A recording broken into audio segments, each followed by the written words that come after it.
నమస్కారం. జ్యేష్ఠ మాసంలో శుక్లపక్షంలో వచ్చే ఏకాదశి తిథిని నిర్జల ఏకాదశి అనే పేరుతో పిలుస్తారు.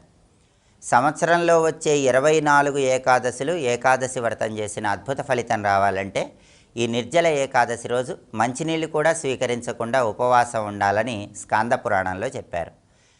పంచపాండవులలో భీముడు ఈ నిర్జల ఏకాదశి రోజు మంచినీళ్ళు కూడా స్వీకరించకుండా ఉపవాసం ఉన్నాడు. అందుకే దీన్ని నిర్జల ఏకాదశి అనే పేరుతో పిలుస్తారు. వ్యాస మహర్షి ఆదేశం ప్రకారం భీముడు ఈ విధంగా చేశాడని పౌరాణిక గ్రంథాల్లో చెప్పడం జరిగింది.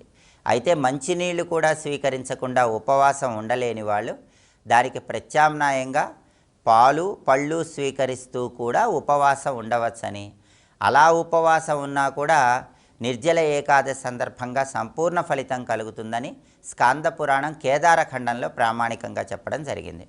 అయితే ఉపవాసాలు ఉండలేని వాళ్ళు ఏం చేయాలి? దీనికి ప్రత్యామ్నాయంగా కొన్ని దానాలు ఇచ్చుకోవాలి. దానాలలో ముఖ్యమైన దానం నీటి కుండ దానం.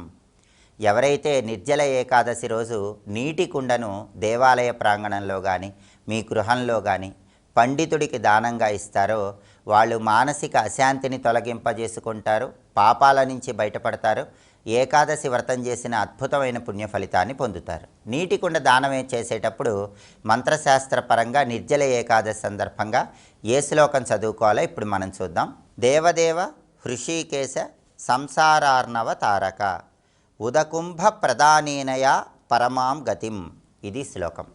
ఈ శ్లోకంలో ఉన్న అర్థం ఏంటంటే, సంసార సాగరం నుంచి బయటపడటానికి హృషీకేశుడిగా పిలువబడే శ్రీ మహావిష్ణువు అనుగ్రహం పొందటానికి ఈ నీటి కుండను నేను దానమిస్తున్నాను అని చెప్పడమే ఈ శ్లోకంలో ఉన్న అర్థం.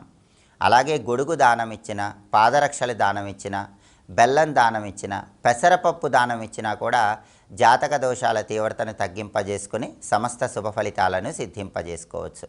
కాబట్టి నిర్జల ఏకాదశి సందర్భంగా సంపూర్ణ ఏకాదశి వ్రత ఫలితం లభించాలంటే నీటి కుండను దానం ఇచ్చేటప్పుడు ఏ శ్లోకాన్ని చదువుకోవాలో ఇంకొకసారి చూద్దామా మరి. దేవదేవ హృషీకేశ సంసారార్ణవతారక ఉదకుంభ ప్రధానేనయ పరమాం గతిం.